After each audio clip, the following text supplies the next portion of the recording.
Wait, what? I blurted out, nearly choking on my drink. Vanessa's voice cut through the chatter like a blade. It was me, she said, her smile spreading as she basked in the sudden attention. My stepfather's face lit up with gratitude, and my mom's eyes filled with tears of pride. The room went silent save for the hum of the ceiling fan. I sat frozen, my hands clenched in my lap, every muscle in my body tensed. She couldn't have just said that, not after what I told her in confidence. My name is Jessica Neal. I'm 29 years old and work as a social worker. For as long as I can remember, I've been the kind of person who avoids drama and does what needs to be done without making a scene. A little over a year ago, my stepfather, Rob, was diagnosed with cancer. It devastated our family, especially my mom, who loves him more than anything. When the medical bills started piling up, I knew I had to do something. That's why I used my savings to pay off his debt, anonymously. The only person I had told about it was Vanessa, my older stepsister, someone I thought I could trust. It was supposed to be a celebratory dinner. Rob had just gotten a clean bill of health, and my mom wanted to mark the occasion with something special. She made her famous pot roast, the one Rob always says tastes better than his mom's used to. The house smelled of rosemary and garlic. The dining table was set with her good plates, and there was an extra chair squeezed in to accommodate Vanessa's husband, Derek. Everyone seemed happy, really happy, for the first time in what felt like years.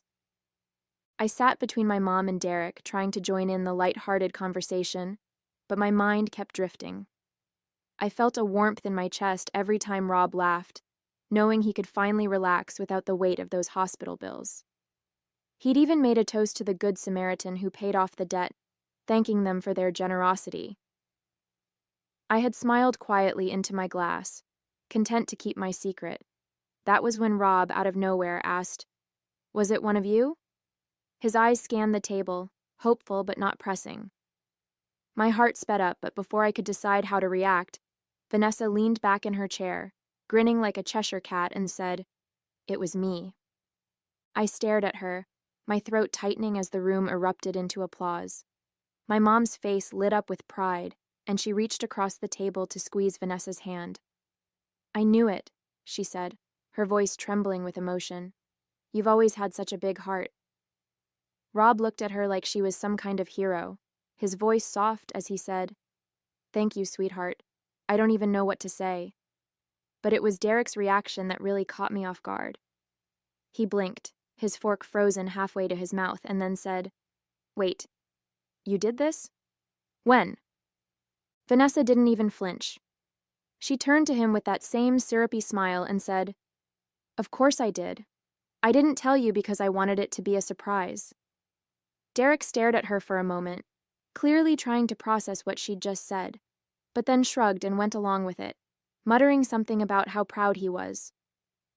Meanwhile, I sat there in stunned silence, my hands gripping the napkin in my lap so tightly I thought it might tear.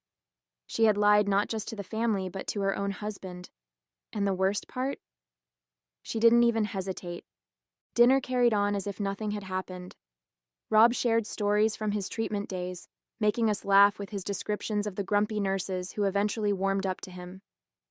My mom kept chiming in about how strong he had been through it all, and Derek cracked jokes about how Rob must have charmed the doctors to get extra Jell-O cups.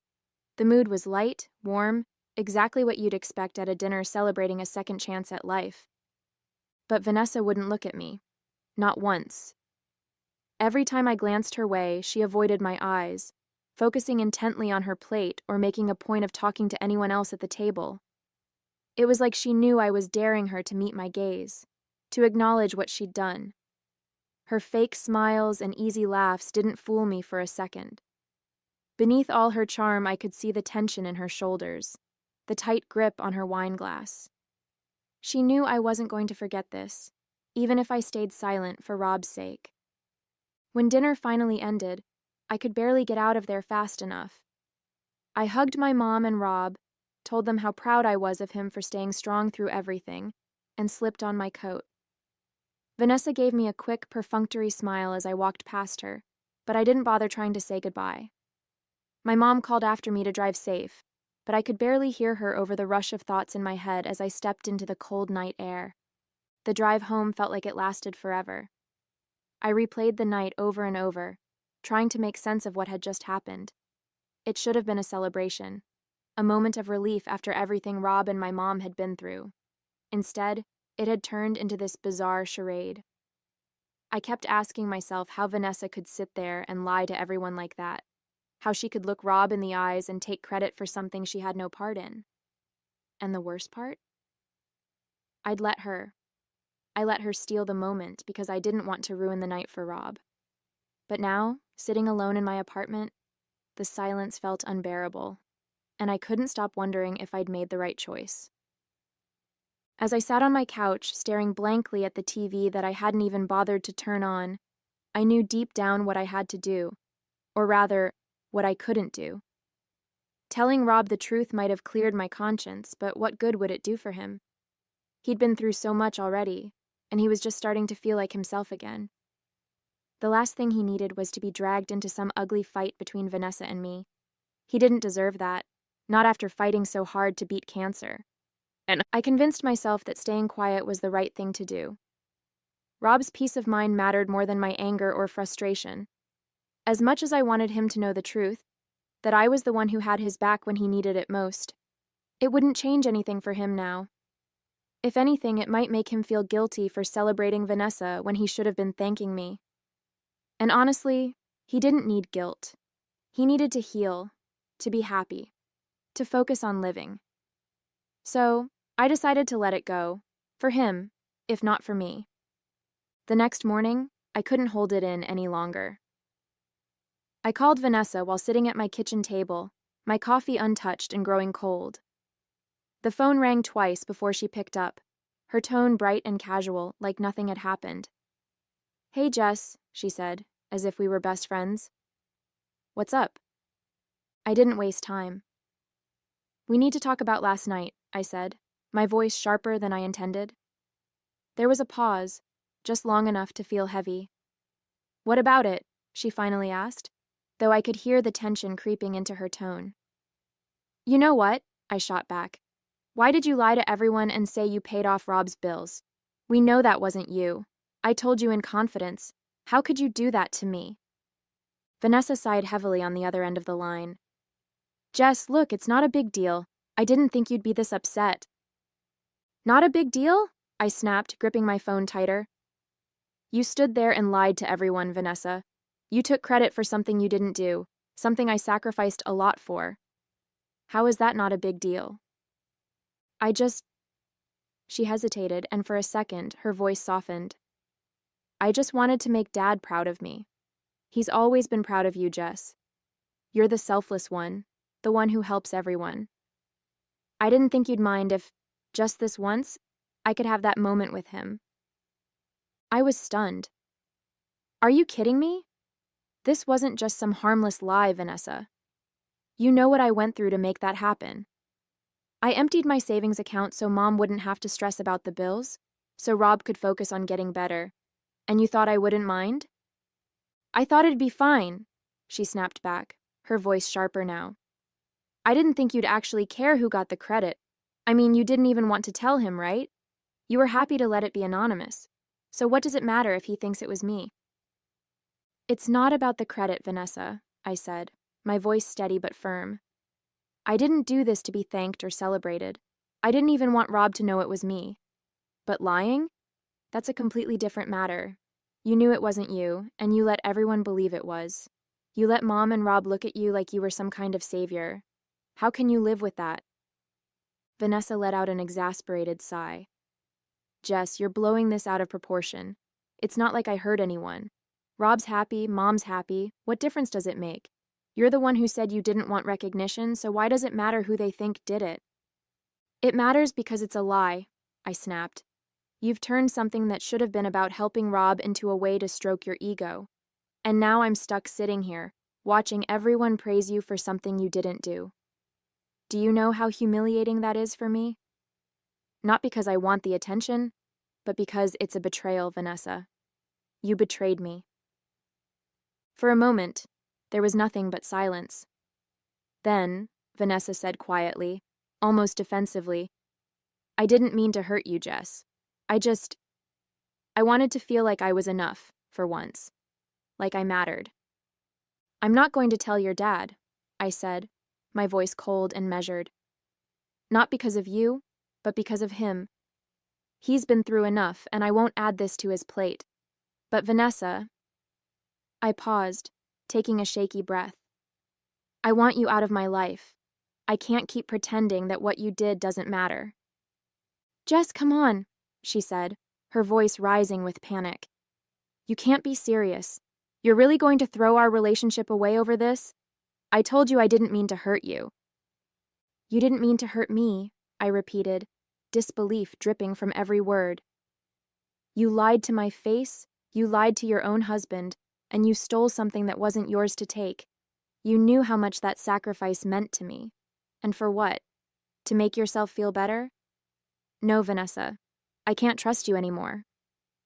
She started to say something, but I cut her off. One day your conscience is going to catch up with you. Maybe not today, maybe not even next year, but it will. And when it does, I hope you think about this moment, about the sister you pushed away just to make yourself look good. My voice cracked, but I held firm. I hope it was worth it. Vanessa didn't reply. The silence stretched on, heavy and suffocating, until I finally hung up.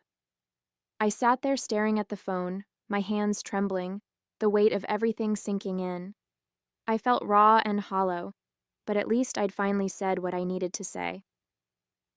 A year passed, but things between Vanessa and me never went back to normal. We still saw each other at family gatherings, birthdays, holidays, the occasional barbecue, but we might as well have been strangers. Conversations were polite but hollow, and we avoided being alone in the same room. The tension between us wasn't just noticeable, it was impossible to ignore. Mom was the first to bring it up. After a family dinner one night, she pulled me aside, her brow furrowed with worry. Jessica, she said softly, what's going on between you and Vanessa? You two used to be so close. I shrugged, trying to play it off. We're fine, Mom. Just busy with life, I guess. But I could see she wasn't convinced. Rob had noticed it too. At Christmas, he asked why Vanessa and I didn't sit together anymore. You two used to laugh so much, he'd said. I forced a smile and changed the subject, but it stung more than I expected. A few months after that Christmas dinner, Vanessa started reaching out. It was subtle at first, texts here and there. Hey, how's work going? Or, Mom said you've been really busy, hope you're okay. I ignored every single one. I couldn't bring myself to engage with her. Each message felt like a tiny jab, a reminder of what she'd done and how easily she had betrayed me. At family gatherings, she tried harder. She'd make small talk or ask me questions about my job, but I kept my answers short and polite, giving her no room to dig deeper. At one dinner, she cornered me in the kitchen while I was refilling my drink. Jess, I know things haven't been great between us, but maybe we could grab coffee sometime? Just talk? I didn't even look at her. I'm busy, I said flatly, brushing past her. She sighed, but I didn't stop to see her reaction. Whatever she was trying to do, it wasn't enough to erase the past year. A few weeks after that awkward dinner, Mom mentioned something that caught me off guard. Vanessa's been going to church, she said, her tone almost hesitant, like she wasn't sure how I'd react. She's been feeling, I don't know, empty, I guess? She told me she's been thinking a lot about life and wanting to make some changes. I raised an eyebrow but didn't say anything. Vanessa, going to church? It didn't add up. She'd never been the religious type. Always too busy, too modern for anything like that. Mom must have noticed my skepticism because she added, I think it's good for her. She seems calmer lately, more reflective. Maybe this is exactly what she needs. I nodded absent-mindedly, but I couldn't shake the feeling that this was another one of Vanessa's attempts to patch things up. If it was, I wasn't buying it. People don't just change overnight, and I wasn't ready to let my guard down. One evening, as I was settling onto the couch with a book, my phone buzzed on the coffee table. I glanced at the screen and saw Vanessa's name. My first instinct was to let it go to voicemail, like I had so many times before. But something stopped me. Maybe it was curiosity or a nagging sense that this wasn't just another one of her surface-level attempts to reach out.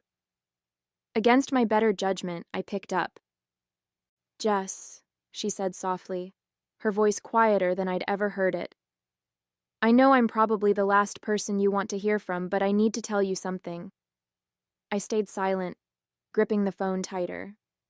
She took a deep breath and continued. "I've been struggling with what I did, what I said that night." Her voice cracked, and I could hear the emotion in her words.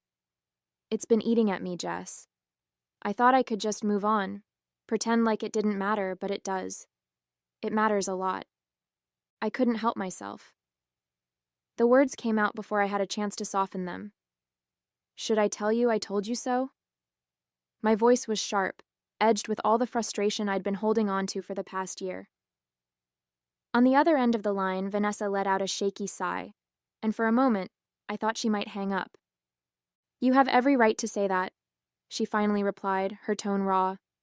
"You warned me, Jess, and you were right. I thought I could live with it, but I can't. Every time Dad looks at me with that pride in his eyes, it feels like a dagger. I know I don't deserve it. And you? I know I don't deserve your forgiveness either." Vanessa's voice wavered as she continued. "I've thought about coming clean so many times, Jess, but I'm terrified. What's Dad going to think of me? What's Mom going to say when she realizes I lied to her face? And Derek, he didn't even know what I did that night. How do I explain that to him?" I stayed quiet for a moment, letting her words sink in. For all the pain she'd caused me, I could hear genuine fear and guilt in her voice. "You're afraid of their reaction," I said, keeping my tone steady. "But what did you think was going to happen when you took credit for something you didn't do? Did you honestly think it wouldn't catch up with you eventually?" I let out a slow breath, trying to steady myself. "Vanessa, I'm not going to force you to do anything," I said, my voice calm but firm. "This is your mess, and you're the one who has to deal with it. I already made my decision a long time ago to stay quiet for your dad's sake. But your guilt, your conscience, that's on you. No one can fix that but you." There was a long silence on the other end of the line. Finally, she whispered, "I don't know if I can, Jess. I don't know if I'm strong enough to face it." I shook my head, even though she couldn't see me. "You're going to have to figure that out for yourself." I hung up. I let out a slow breath, trying to steady myself. "Vanessa, I'm not going to force you to do anything," I said, my voice calm but firm. "This is your mess, and you're the one who has to deal with it. I already made my decision a long time ago, to stay quiet for your dad's sake. But your guilt, your conscience, that's on you. No one can fix that but you." Before she could respond, I added, "You're going to have to figure that out for yourself." Then, without waiting for her reply, I hung up the phone. I stared at the screen for a moment, my heart pounding, a mix of emotions swirling inside me. Relief, anger, and, oddly enough, pity. I wasn't sure if Vanessa would ever own up to what she'd done, but I knew one thing for certain. I wasn't carrying her guilt anymore. A few weeks later, I got a group text from Vanessa. It was an invitation to a family dinner at her house, something she hadn't done in ages. "I'd love to have everyone over," the message read, with an overly cheery tone that felt forced. "Just a casual evening, good food, good company." I stared at the screen, debating whether to respond. It felt out of the blue, especially after our last conversation. Mom quickly replied, "Sounds wonderful, we'll be there." Rob chimed in with a thumbs-up emoji, and even Derek added, "Looking forward to it." I reluctantly typed back, "I'll come." The evening came faster than I expected. I pulled into Vanessa's driveway, already bracing myself for whatever she was planning. Her house was immaculate, the lights warm and inviting. Through the window, I could see the dining table set with care, complete with candles and what looked like her best china. As I stepped inside, Vanessa greeted me with a smile that didn't quite reach her eyes. "Jess," she said softly, "thanks for coming." I nodded but didn't say much, still unsure of what she was up to. Once everyone had arrived and settled in, Vanessa cleared her throat and stood near the fireplace. "Can I have everyone's attention for a minute?" she said, her voice shaking just slightly. The cheerful chatter died down as we all turned to look at her. She clasped her hands together, glancing at Derek for support before looking at the rest of us. "There's something I need to say. Something I've needed to say for a long time." Vanessa took a deep breath, her fingers trembling slightly as she clasped them in front of her. "I've made some terrible mistakes in the past," she began, her voice steady but heavy with emotion. "One mistake in particular. It hurt someone I care about deeply, and it's been weighing on me ever since." She paused and glanced at Derek, who gave her a small, encouraging nod from his seat beside her. He placed a hand on her shoulder, and she seemed to draw strength from it. "I've been struggling with how to handle it, and I've been talking to my priest. He's been helping me realize that the only way to move forward is to face it." Rob leaned forward in his chair, his expression tense. "Vanessa," he said, his voice filled with concern. "What is it? What mistake are you talking about?" His hands gripped the armrest tightly, his anxiety visible, while Mom's hand rested lightly on his arm, her own confusion etched across her face. The room was so quiet you could hear the faint tick of the wall clock as we all waited for her to continue. Vanessa took another deep breath, her voice shaking now as she began. "Last year, when Dad was recovering from his treatment, there was something I did that I've regretted every single day since." She looked down at her hands, her composure starting to crack. "At the dinner we had to celebrate his recovery. When he mentioned that someone had paid off his medical debt, I lied. I told everyone it was me." She glanced around the room, her eyes filled with tears as she continued. "But it wasn't me. It was Jessica." The weight of her words hung in the air, and I felt every pair of eyes shift to me. Jessica was the one who used her savings to pay off the debt. She was the one who made sure Dad and Mom didn't have to worry about the bills. And I took credit for it. I took her sacrifice and made it my own, because I wanted Dad to be proud of me. I wanted to feel like I was enough, just for once. Her voice broke as she dropped to her knees, her hands clasped in front of her like she was praying. Tears streamed down her face. "I'm so sorry. Jess, I betrayed you. I lied to everyone, and I hurt you in a way I can never take back. Dad, Mom, I don't even know what to say. I've been carrying this guilt for so long and I couldn't hide from it anymore. Please, please forgive me. I know I don't deserve it, but I had to tell you the truth." The room was silent except for her quiet sobs. Derek reached out to steady her, his hand resting on her shoulder, but she stayed on her knees, her face crumpled with regret. Rob looked at her, his face pale and stunned, while Mom's hand shot up to cover her mouth. All eyes turned to me, waiting for my reaction. Through her sobs, Vanessa continued, her voice raw and broken. "Jessica, she's an angel. She's the most selfless person I've ever known. She didn't tell Dad what I did, not because she couldn't, but because she didn't want him to worry. She cared more about his peace of mind than about what I took from her. She's so good, so selfless, that she didn't even want him to know she was the one who paid the bills in the first place." Her shoulders shook as she wiped her face with trembling hands. "I've spent this past year hating myself for what I did to you, Jess. I don't know how you stayed so quiet, how you kept all of that inside while I took what was yours. You're so much better than me. I could never be like you, but I wish I could. I wish I had your strength, your kindness. I've spent my whole life trying to feel like I'm enough. And I realize now that it wasn't you I was competing with. It was myself." Vanessa buried her face in her hands, the room heavy with the sound of her sobs. Derek knelt beside her, gently wrapping an arm around her shoulders. Rob and Mom sat frozen, their faces a mixture of shock and deep emotion. I didn't know what to say, my heart twisting in ways I hadn't expected. It's been 6 months since that night. 6 months since Vanessa got down on her knees and told the truth in front of everyone. Things haven't gone back to the way they were, and honestly, I don't think they ever will. But they've changed in ways I didn't expect. Vanessa has been different, quieter, more reflective. She still reaches out, though I can tell it's hard for her.